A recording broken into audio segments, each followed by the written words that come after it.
जय हिंद दोस्तों, मैं संदीप आपके अपने चैनल द एजुकेशन हब पर आपका स्वागत करता हूं। दोस्तों, इससे पहले हमने संविधान के अंदर भाग 5 में 117 अनुच्छेद तक पढ़ लिया था। इससे आगे हम अब स्टार्ट करते हैं। तो देखिए, अनुच्छेद जो 118 और 119 है, इसमें देखिए ये कोई खास नहीं है, ना ही इसके बारे में इतना पूछा जाता है। लेकिन इसमें किस चीज़ की चर्चा है? तो जो संसद की प्रक्रिया होती है, क्या होती है? संसद की प्रक्रिया, उनके बारे में इनमें चर्चा। अब कैसी प्रक्रिया? वही जैसे कि मान लीजिए कोई कानून बनाना है तो पहले लोकसभा में पारित होगा, फिर राज्यसभा में अगर सहमति नहीं है तो संयुक्त अधिवेशन बुलाया जाएगा। तो इन्हीं चीज़ों की चर्चा किसके अंदर है? 118 या 19 में। ठीक है, अब हम स्टार्ट करते हैं अनुच्छेद 120 से। अनुच्छेद 120। अब देखिए, अनुच्छेद 120 में किस चीज़ की चर्चा है? तो इसमें संसद में प्रयोग की जाने वाली भाषा के बारे में है। प्रयोग की जाने वाली भाषा के बारे में है। अब संसद में प्रयोग की जाने वाली भाषा कौन सी होनी चाहिए? तो देखिए, संसद में सिर्फ 2 भाषा को मान्यता दी गई है। कौन कौन? इंग्लिश और दूसरी है हिंदी। ठीक है, अब मान लीजिए कि जिस विधायक को या मतलब जो सांसद है, उसको इंग्लिश या हिंदी आती ही नहीं है, तो क्या करेगा वो? उसको ये बोलना आता ही नहीं है। ठीक है, उसे अपनी ही कोई क्षेत्रीय भाषा आती है, जैसे कि तमिलनाडु का रहने वाला वो तमिल ही बोल पाएगा, और वो चाहता है कि वो तमिल में अपने बारे में, यानी जो भी कुछ बोलना है वो तमिल में बोले। तो देखिए, मैंने बताया था ये संसद, और इसमें लोकसभा और राज्यसभा। ठीक है, लोकसभा में कितने? 545। राज्यसभा में कितने? 245। देखिए, अब अगर किसी सांसद को अपनी क्षेत्रीय भाषा में बोलना है तो राज्यसभा में होता है सभापति, और तो जिस भी सांसद को अपनी क्षेत्रीय भाषा में बोलना है, अगर वो राज्यसभा में बोलना चाहता है तो उसे सभापति से अनुमति लेनी पड़ेगी। अगर सभापति कहता है कि हाँ, आप अपने क्षेत्रीय भाषा में बोल सकते हैं, तो वो बोल पाएगा। अगर वो कहते हैं कि नहीं, चुपचाप बैठे रहो, तो उसको चुपचाप बैठना पड़ेगा, वो बोल नहीं सकता है। सेम चीज़ लोकसभा में, अगर लोकसभा के अंदर कोई अपने क्षेत्रीय भाषा, मान लीजिए कोई गुजराती में ही बोलना चाहता है, वो नहीं बोल पाता है इंग्लिश या हिंदी, ठीक है, तो भी क्या होगा? उसे पहले अपने लोकसभा के अध्यक्ष से अनुमति लेनी पड़ेगी। अगर वो कहते हैं कि आप बोल सकते हैं तो बोलेंगे, अगर वो मना कर देते हैं तो वो लोकसभा के अंदर नहीं बोलेंगे, चुपचाप बैठ जाएंगे। तो अनुच्छेद 120 में किसकी चर्चा है? संसद में प्रयोग होने वाली भाषा के बारे में। अब आते हैं अनुच्छेद 121। ठीक है, अब देखिए इसमें किस चीज़ की चर्चा है? तो देखिए, अनुच्छेद जो 121 है, इसमें संसद में चर्चा पर रोक है। अब कैसी रोक है? तो जज के बारे में, जज के आचरण के बारे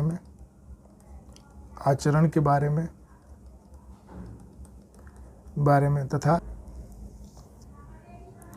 तो संसद में चर्चा पर रोक किस चीज़ में है? जज के आचरण में या उनके कार्यप्रणाली के बारे में कोई भी चर्चा संसद के अंदर नहीं हो सकती है।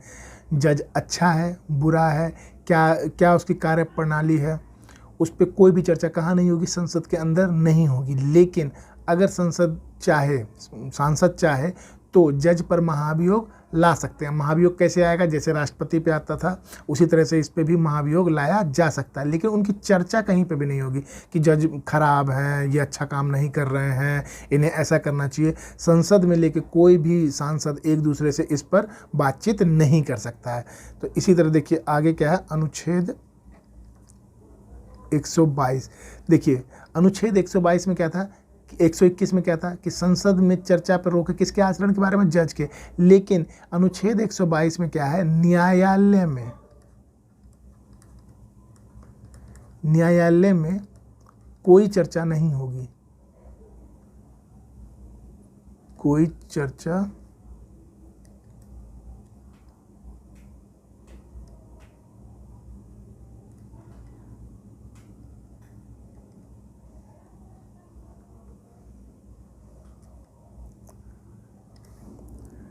न्यायालय में कोई चर्चा नहीं होगी किसकी? संसद के कार्यवाही की। तो न्यायालय कौन सा? तो हाई कोर्ट और सुप्रीम कोर्ट। डिस्ट्रिक्ट कोर्ट की तो वैसे कोई उतना वैल्यू नहीं है, वैसे तो है जो अपने मतलब डिस्ट्रिक्ट में है, लेकिन संसद से लेकर कोई उतना उसकी वैल्यू नहीं होती। तो हाई कोर्ट और सुप्रीम कोर्ट में न्यायालय, मतलब ये दोनों न्यायालय हैं, तो कोई चर्चा नहीं होगी संसद के बारे में। वैसे तो डिस्ट्रिक्ट कोर्ट में भी नहीं होगी, लेकिन मेन है कि हाई कोर्ट और सुप्रीम कोर्ट किसी भी विधेयक पर अपना मतलब रोक लगा सकते हैं अगर वो कानून संविधान के अंतर्गत ना हो तो हाई कोर्ट में संसद की कार्यवाही क्या हो, तो हाई कोर्ट और सुप्रीम कोर्ट में संसद की कार्यवाही को लेकर कोई चर्चा नहीं होगी। लेकिन अगर कोई कानून ऐसा बना है जिससे संविधान के अनुरूप नहीं है तो चर्चा हो सकती है, तो उस पर सुप्रीम कोर्ट या हाई कोर्ट रोक लगा सकती है। लेकिन कब? जब कोई विधेयक बन गया और विधेयक संविधान के अनुरूप नहीं बना है तब। लेकिन इससे पहले न्यायालय में इसकी कोई चर्चा नहीं होगी। सांसद की कार्रवाई किस तरह की हुई, किसने किसके कपड़े फाड़े, कौन लड़ गया, किसने माइक तोड़ दिया, इस बारे में सुप्रीम कोर्ट में कोई चर्चा नहीं हो सकती है। बस होगी तो सिर्फ कानून की चर्चा होगी, वो भी वो विधेयक, वो कानून जो संविधान के अनुरूप नहीं बना है। तो देखिए कितनी अच्छी चीज़ कर रखी है। 121 में क्या कह दिया कि संसद जजों के बारे में कोई डिस्कस नहीं करेगा, और 122 में क्या कह दिया कि जो मतलब न्यायालय है, हाई कोर्ट और सुप्रीम कोर्ट है, वो संसद के बारे में कोई चर्चा नहीं करेगा। तो चलिए अब हम आगे बढ़ते हैं और मेन पढ़ते हैं अनुच्छेद 123। इसमें किसकी चर्चा है? तो अध्यादेश, ऑर्डिनेंस।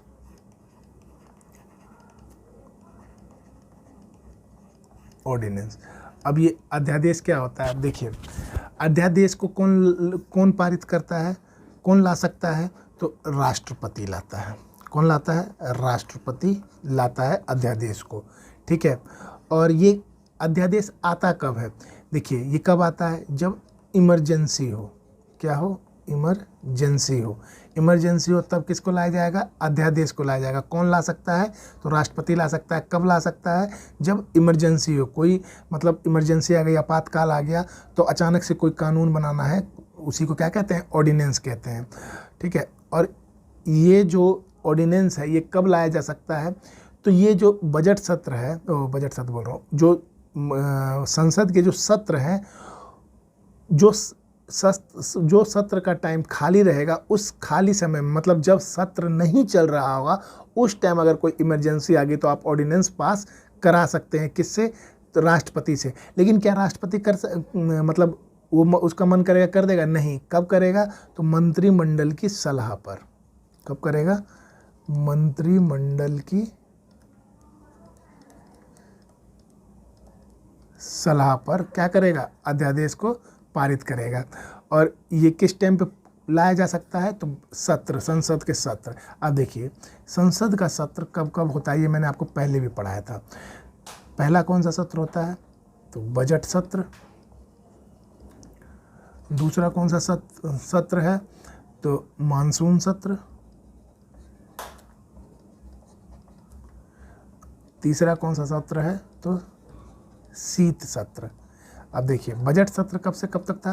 तो फरवरी से मई। उसके बाद मानसून सत्र जुलाई से अगस्त, और ये कब से कब तक है? नवंबर से दिसंबर, ठीक है। अब देखिए इसमें हुआ क्या? देखिए जैसे फरवरी से मई तक, तो आपका क्या कौन सा समय खाली है? तो आपका एक समय खाली है जनवरी, एक समय खाली है आपका जून। तो ये इसमें कोई सत्र नहीं चल रहा है।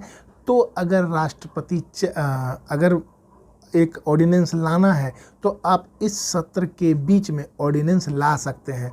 तो जब कोई सत्र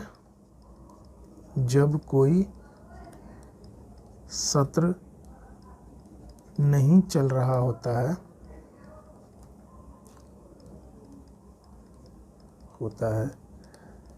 तब ऑर्डिनेंस लाया जाता है। ऑर्डिनेंस तब ऑर्डिनेंस लाया जाता है। अब ये नहीं है कि जब मन करे तब ले मतलब राष्ट्रपति ला देगा। वैसे तो ऑर्डिनेंस इन्फिनिटिव टाइम में लाया जा सकता है। कितना ऑर्डिनेंस कितने बार लाया जा सकता है? ऑर्डिनेंस कितने टाइम लाया जा सकता है? तो इन्फिनिटिव बार। लेकिन किसकी सलाह पर? तो मंत्रिमंडल की सलाह पर ला सकते हैं। ठीक है, किसकी सलाह पर? मंत्रिमंडल की सलाह पर। ठीक, अब जैसे देखिए ये जो है खाली था ये समय, तो इस समय पे कोई कानून बनाना हो तो राष्ट्रपति के द्वारा कानून बनाया जा सकता है। मतलब एक टेम्प्रोरी ऑर्डिनेंस लाया जा सकता है, अध्यादेश लाया जा सकता है इन सत्र के बीच में, जब कोई सत्र नहीं चल रहा है। तो अब ये जो कानून आएगा तो ये कानून कैसा होगा? तो ये टेम्परेरी होगा। कैसा होगा? टेम्प्रोरी मतलब अस्थाई कानून होगा। मतलब ये हमेशा के लिए नहीं होगा, अस्थाई होगा। लेकिन अगर इसे हमेशा के लिए लाना है तो वही जैसे ही सत्र चालू होगा तो आप लोकसभा में और राज्यसभा से पारित करा के इसको स्थायी कर सकते हैं। ठीक है, और जैसा कि तो मैंने बता ही दिया कि जब सत्र खाली होता है तब इसको क्या किया जाता है? लाया जाता है। और इसकी जो अवधि होती है, अवधि जो होती है वो कितने टाइम की होती है? अवधि 6th मंथ की। कितने टाइम की? 6th मंथ की। अब 6th मंथ की क्यों होती है? क्योंकि देखिए मैंने बताया था सत्र में कम से कम किसी दूसरे दो सत्रों के बीच में गैप कितना होना चाहिए? 6 महीने का होना चाहिए। तो इसीलिए इसकी अवधि भी कितनी होती है? अधिकतम 6 महीने की होती है। देखिए जैसे यहाँ पे आप लोग सोच रहे होंगे कि यहाँ तो मई, तो यहाँ जून 1 महीने का है। तो कभी कभी क्या होता है, ये जो बीच वाला सत्र है इसको आप गायब कर सकते हैं। मतलब हम नहीं गायब कर सकते, वो मान लो मानसून सत्र इस बार आया ही नहीं, तो देखिए बजट सत्र और शीत सत्र के बीच में कितने का गैप हो गया? 6 मंथ का। तो किसी भी दो सत्र के बीच में कितने का गैप हो सकता है? अधिकतम 6 महीने का। तो इसीलिए अध्यादेश की अवधि भी कितनी होगी? 6 महीने की होगी। लेकिन एक बात समझिए, अगर मान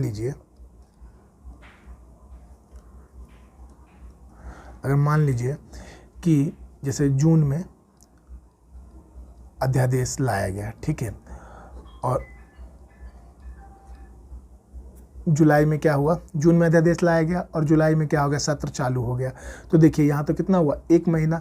तो जैसे ही सत्र चालू हुआ तो सत्र चालू होते ही अब इसे अधिक कितने दिन और दिए जाएंगे? 42 दिन और दिए। अगर मान लीजिए कोई ऑर्डिनेंस जनवरी में पास हुआ, ठीक है, उसके बाद अब हमारा जो अगला सत्र है मानसून सत्र, उसको वो नहीं हुआ और सीधे क्या हो गया? शीत सत्र, जो कब होता है? नवंबर में। तो इनके बीच में गैप कितना है? 6 महीना। ठीक है, कितना हो गया? 6 महीना। लेकिन मान लीजिए जब ये सत्र चालू हुआ और 6 महीने पूरे खत्म नहीं, मान लीजिए 2 दिन 3 दिन रह गए, तो फिर इसको 42 दिन और दिए जाएंगे। क्यों? क्योंकि सत्र चालू होने के बाद 42 दिन ऑर्डिनेंस को और दिए जाते हैं। मतलब 42 दिन तक और चल सकता है। अगर मान लीजिए ये सत्र 6 महीना, मतलब जो दूसरा सत्र 6 महीना 1 दिन बाद चालू हुआ होता तो उसको 42 दिन नहीं मिलते। तब कितना? 6 महीने में ही वो ऑर्डिनेंस स्वतः समाप्त हो जाता। तो ये जो ऑर्डिनेंस है ये सत्र चालू होने के 42 दिन तक चलेगा, उसके बाद वह स्वतः ही क्या हो जाएगा? समाप्त हो जाएगा। लेकिन अगर इससे पहले राष्ट्रपति चाहे तो ऑर्डिनेंस को वापस ले सकता है। मान लीजिए कोई ऑर्डिनेंस पास किया, राष्ट्रपति ने कोई ऑर्डिनेंस पास किया, लेकिन उसे लगा कि नहीं, एक दिन में ही लगा कि नहीं, गलत ऑर्डिनेंस पास हो गया, ये नहीं होना चाहिए, तो वो क्या कर सकता है? उसको वापस ले सकता है। तो अब आपको समझ में आ गया होगा कि ऑर्डिनेंस क्या होता है। ऑर्डिनेंस कौन पारित करता है? तो राष्ट्रपति। किसकी सलाह पर? मंत्रिमंडल की सलाह पर। कब लाया जाता है? जब कोई इमरजेंसी होती है और कोई कानून बनाना होता है। और क्या कहते हैं, ये ऑर्डिनेंस कितनी बार ला सकते हैं? तो जितनी बार मन करे उतनी बार ला सकते हैं। और ये कैसा होता है? अस्थायी होता है। स्थायी करने के लिए इसे लोकसभा या राज्यसभा में पारित करवाना होता है। ठीक है, अब देखिए